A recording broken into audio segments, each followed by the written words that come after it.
Bueno, para retomar lo que venía planteando Romina, a mí me gustaría que pensemos un poquito la finalidad. ¿Qué sucede cuando hablamos de la finalidad de la educación artística en los niveles de obligatoriedad escolar, ¿no?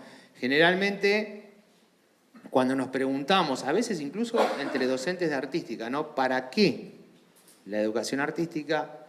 Sabemos que hay estudios de universidades, por ejemplo, que la fundamentan desde que un niño y una niña que, no sé, estudia violín, toca el violín, va a rendir mejor en otros campos del conocimiento. Por ejemplo, va a rendir mejor en las ciencias naturales, en las ciencias sociales, etc.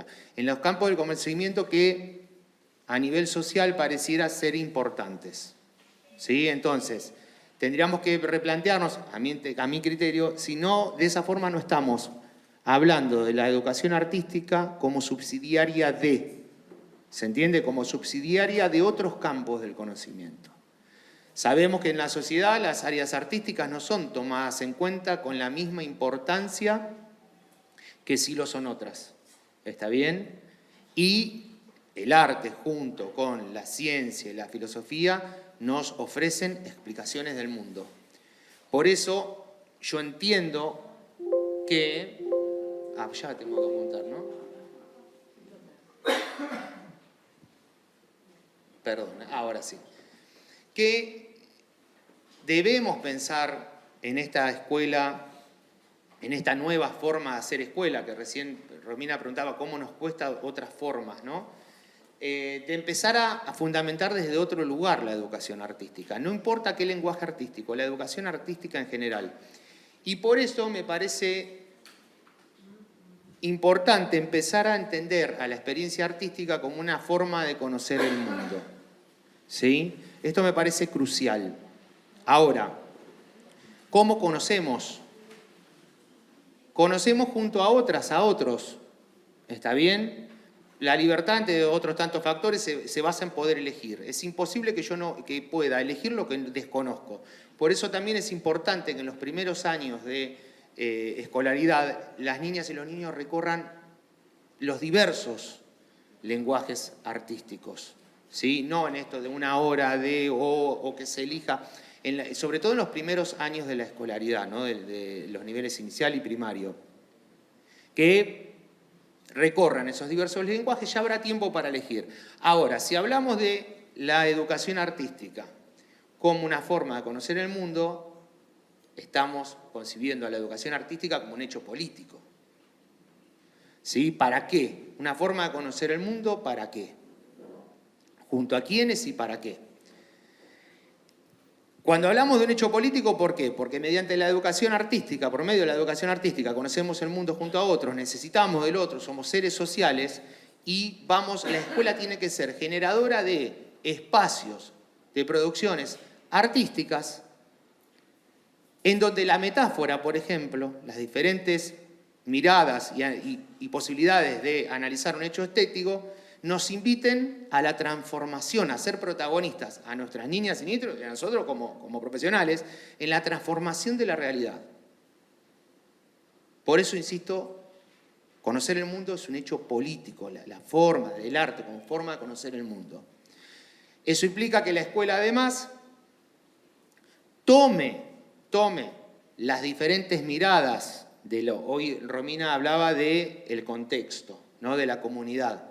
Que la escuela tome las diferentes miradas sobre una misma cosa que suceden en toda la comunidad educativa y de esta forma, insisto, trabaje en equipo, en conjunto.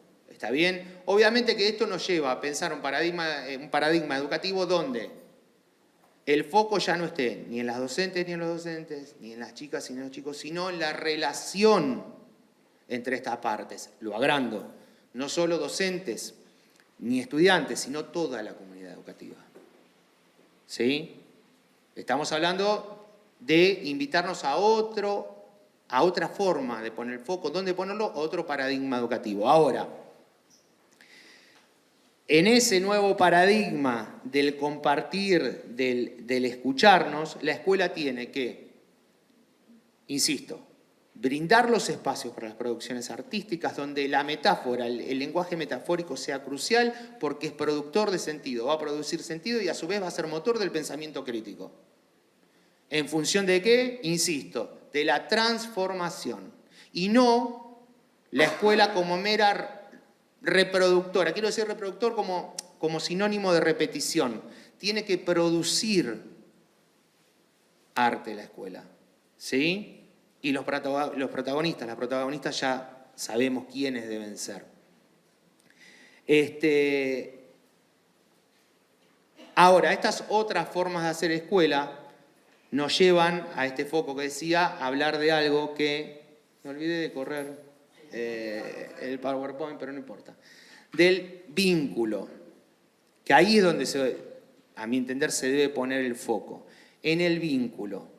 ¿Sí? El vínculo es el que construye. Mire, yo traje un profe que quiero mucho, queremos mucho en la Escuela de Arte Marechal. Bueno, hablo por mí, por las dudas. Que un gran libro que escribió hermoso, él cita lo siguiente. Lo que enseña es un vínculo, una relación, la manera en que hacemos existir por única vez una comunicación con cada grupo, con cada estudiante. Lo demás está en el teléfono celular, el dato. Juan Trepiana, un profe, amigo, músico.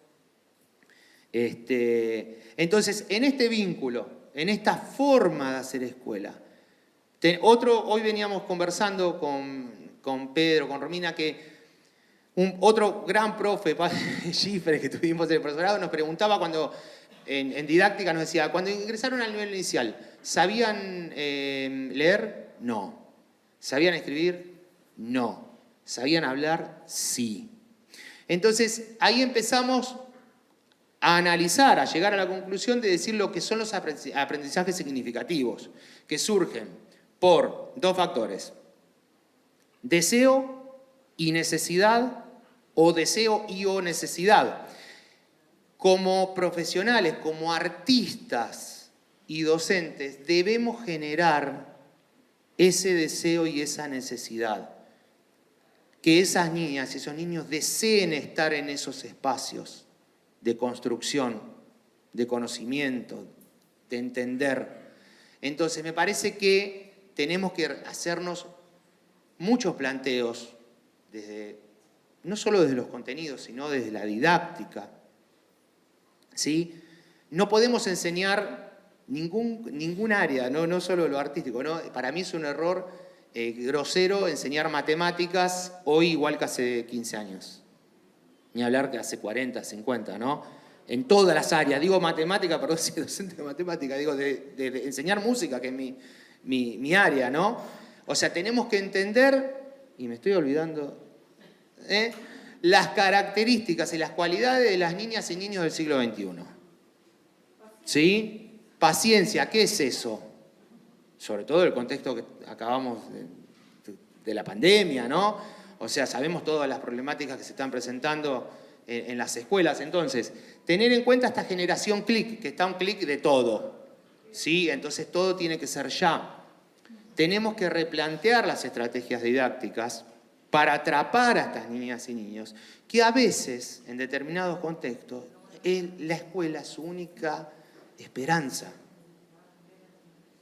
Entonces, si no atendemos a estas necesidades, si no generamos esa necesidad y ese deseo ante todo, creo que estamos en un problema. Lo grave es que estamos transmitiendo ese problema, estamos reproduciendo ese problema, ¿no? Hoy, juro que traté de acordarme, veníamos en el auto de un escritor italiano que no me acuerdo, sigo sin acordarme el nombre. Había una frase que escribió, ¿cómo? Después lo voy a acordar. Que decía que la educación artística no necesariamente para convertir artistas, ¿sí? Pero sí para no generar esclavos. Entonces, no es tonto. Entonces, me parece esto crucial. Empezar a fundamentar y a entender el arte y hacerlo valer en la escuela, con esto que contaba Romina, que ella se fue, cambió el directivo y se cambió. Los espacios se construyen se luchan, se pelean y se defienden y se sostienen, se defienden para sostenerlos. Y eso es lo más difícil, sostenerlos. Pero requieren un compromiso muy grande y de poner el cuerpo, algo que después se va a hablar, ¿no?